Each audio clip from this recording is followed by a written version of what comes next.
I've never understood why men treat women in their 30s as if they're like the most undesirable things on the planet. Like, excuse me, sir, but I was in my 20s only a couple months ago, but now that I have a 3 in front of my age, God forbid, I'm like a different person?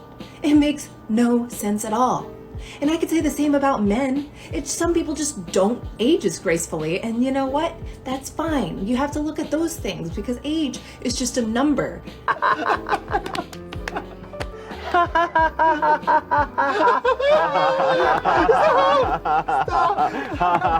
You know, I don't think I'm alone in saying this when I say that it makes perfect sense why men no longer find you desirable, and the reason why you're pretending not to understand is because it's been at least 96 months since men have found you desirable. You see, back when you were young and you had some value on the dating market, you were used to men throwing themselves at you while you got to ride on Lord Chadford's carousel. You were getting all sorts of attention in bars and on social media and the dating apps, and you assumed that these men thought you were special, so you never worked on any other desirable traits. Now, here you sit, alone on your bed and confused as to why men don't want you anymore. And instead of blaming your lack of personality and terrible life choices, or those god-awful nails which just make you look unsanitary, you're just gonna blame men for following their basic biological instincts. Sure, why not? Whatever you gotta do to help you sleep alone in that bed, sweetheart.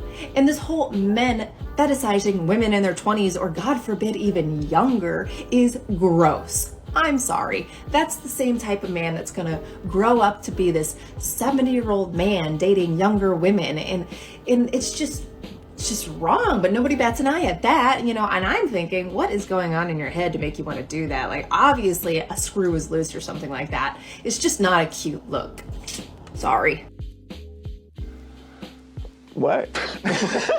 Hang on, you mean to tell me that you were going after men your own age back when you were in your prime? You're gonna sit there and tell me with a straight face that you weren't going after men in their 30s back when you had value? Because something tells me that when those men lusted after you, you didn't find it gross back then, because you're forgetting one key thing. Women control access to the bedroom. If a woman in her 20s sleeps with a rich man in his 70s, how is that somehow the man's fault for being creepy? The woman made the active decision to sleep with him. Now, I get it. You're jealous and insecure and you've clearly run out of options. So it makes sense for you to make a pathetic attempt to save face by trying to shame us, but that's really not a good idea, woman. If you can't even save your face by using makeup and filters, how do you expect to win an argument about human pair bonding? Good, but I would say it's horrible yet terrible. Ugly yet disgusting.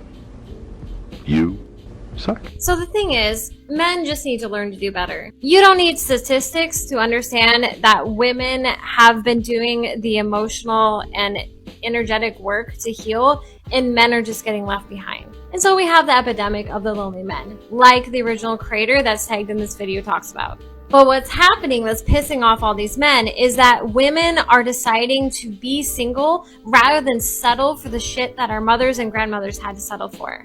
It's a whole fucking movement. You dumb bastard.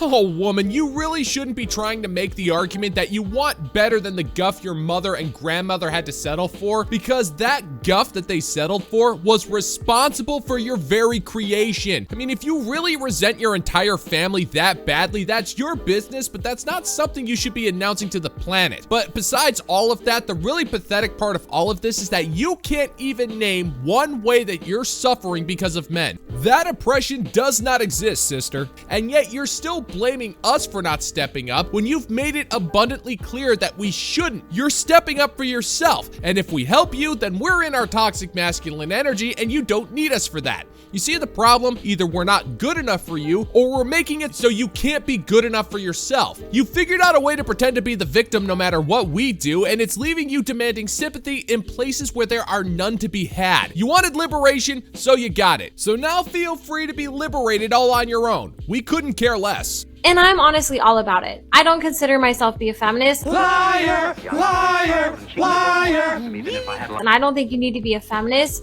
to understand what is happening.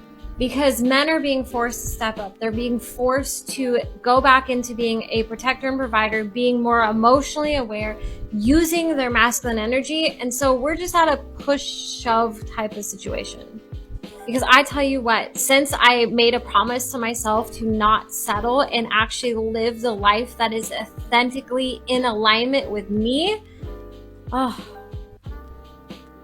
I can't even begin to describe how it feels.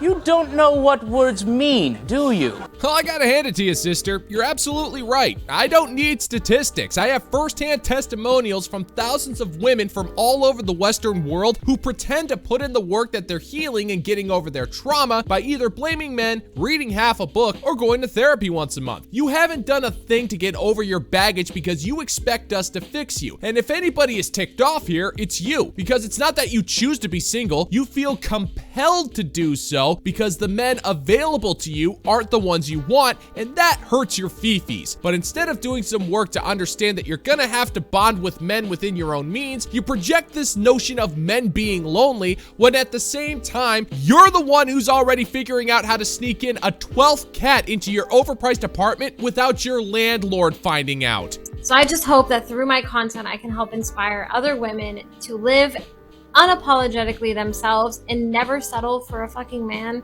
who doesn't bring anything into their lives. Because for my entire 20s, I attracted narcissistic, emotionally unavailable, and lazy guys, and I didn't realize that I even had a problem. I thought that I just wasn't enough. I thought I wasn't doing enough for them. I thought I wasn't communicating enough. That's not my problem. It's yours. I'm gonna let you in on a little secret, sweetheart. If you actively chose toxic, narcissistic, and lazy men through the entirety of your 20s, then you kinda sorta have to take responsibility for staying with them. At any point in your youth, you could have found yourself a good guy. They were literally everywhere. But because they didn't have a certain physique or a bedroom ability or access to financial wealth, you completely disregarded them as creepy, invisible, or put them in your friend zone to exploit their labor whenever you needed to move your couch. Instead, you chose Emperor Tyronius Chaticus Rayralius every single time, and that's not our fault. We had nothing to do with the men you chose. We were all just hanging out and playing some GoldenEye and eating burritos over at Skeeter's house while you were wasting your youth. Now that you're used up, you think we need to do better to meet your standards? I appreciate the offer, woman, but we're good. We got Oddjob in the 4-player split-screen deathmatch, and you can't compete with that. It's not in the cards for you, darling. So as I went to counseling, as I went to seminars, as I read books, I began to realize that it wasn't just me, that the guys need to step up too, that the guys need to be working on this stuff. But what can you do about it? So make a promise to yourself that you're never going to settle for a guy that doesn't enhance your life in some way. That you're not going to settle for a guy who isn't reciprocating the amount of energy and effort that you're putting into the relationship as well. Because I'm telling you, the best is yet to come. I don't think any of that's true. The best is well behind you, woman. You want a man to step up and provide you with some excitement in the form of money. You want him to be in his masculine energy as he makes sure you never have to pay for anything ever again, and you want his trust and loyalty as he adds your name onto his checking account. You're focusing on all the things that you want, but what are you willing to do for him? You think your mere presence is enough, but seriously, woman, that is not a good idea. You don't look like you're capable of providing any peace, and something tells me that you think DoorDash is a personal chef. And don't ask me how I know this, but if a self-respecting man ever invited you to a viewing of Big Trouble in Little China, you wouldn't be able to shut up. And that's something you need to understand, woman. If a man has a choice between dealing with an entitled bag of damaged goods or watching Jack Burton accidentally steal the thunder from his best friend Wang Chi, the choice is obvious. It's all in the reflexes. Women are not allowed to be angry. Say what now? What now? We've almost been programmed as women to have a pleasant face, be happy, pull it together, seem like you've got it all figured out, whether it's for the neighbors, whether it's at the school PTA, at work. There's not many places, spaces in the world, in environments, in relationships where women can show up and be upset. Really?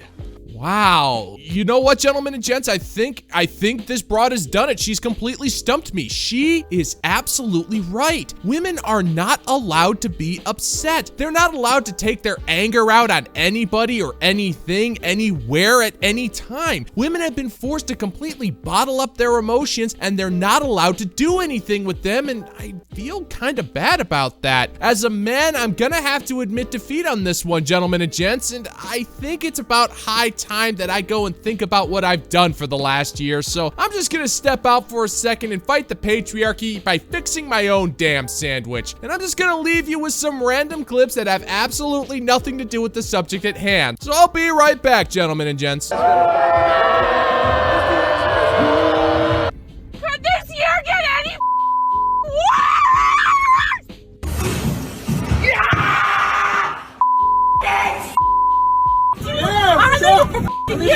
I'm assaulting you.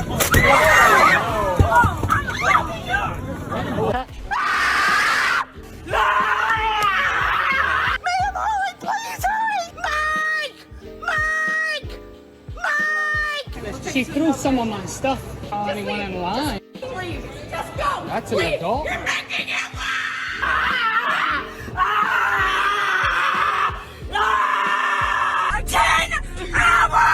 All I want is Wingstop! That's a little excessive. CEO of Angry. I'm starving, Swig! What did you eat today? I ate nothing! Nothing! Okay, I'm coming back. Hang on. Hang on, guys. Hang on. Oh, God. Oh, God, that was a good sandwich. I hope I didn't leave you guys for too long, but, you know, it's like I always say. A good sandwich will always defeat a bad patriarchy. So what did I miss? And if we do, we are typically called a bitch, difficult, we're crazy, it must be that time of the month, are you going through menopause? It's as if we can't be angry without it being justified. So what happens is women stuff the anger down without any way to process it, no tools for what to do with it. When that anger isn't processed or there's not a safe place for her to release it or talk about it, that anger turns into resentment. Often with resentment also comes this withdrawal, where she will self-isolate, pull more into herself, be less open, less willing in all ways. Women will make sure they take care of themselves inadvertently by withdrawing.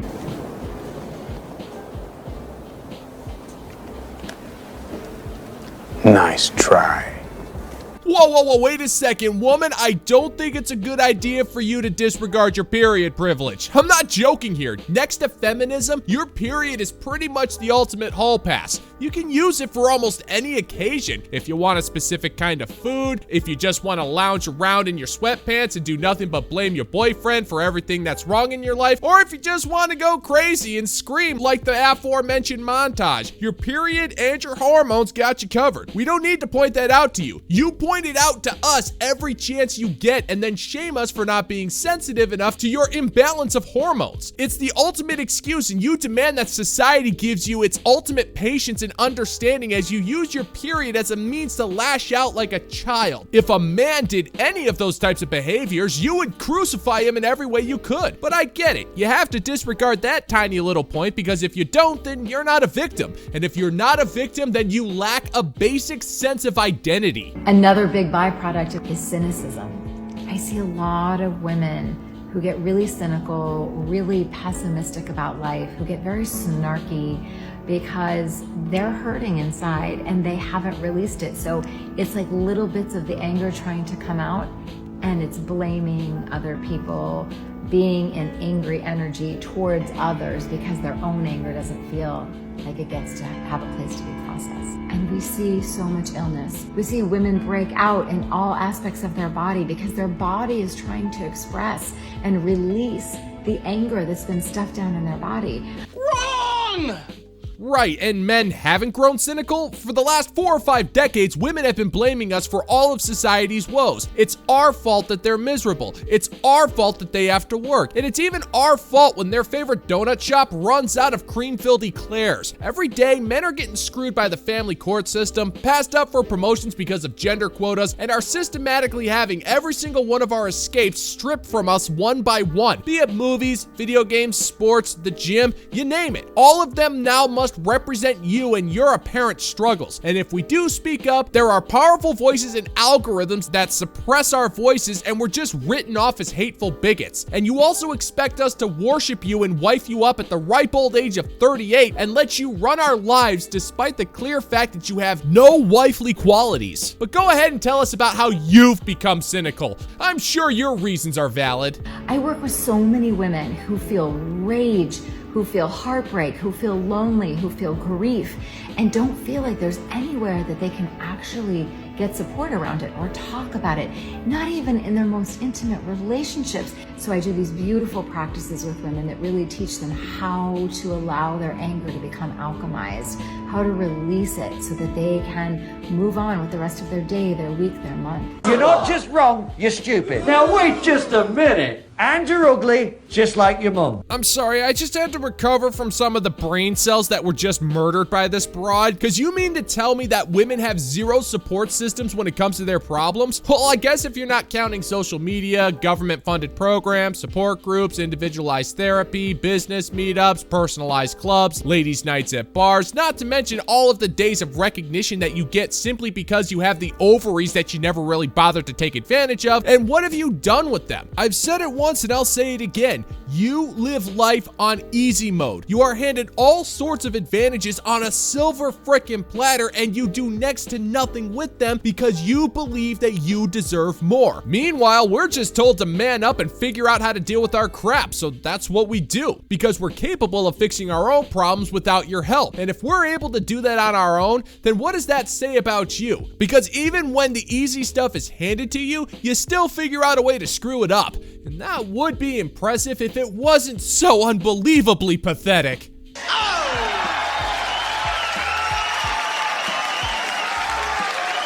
And that's gonna do it for today's video, gentlemen and gents. And as always, if you find that my particular brand of humor is bringing you to the brink of laughter, then why don't you scroll on down and click that like and subscribe button, ring the notification bell, leave a comment or two, share this video with everyone around you. Let's give the good old-fashioned middle finger to the YouTube algorithm. Stay cool and remember that it's all in the reflexes, and until next time, peace out, homies.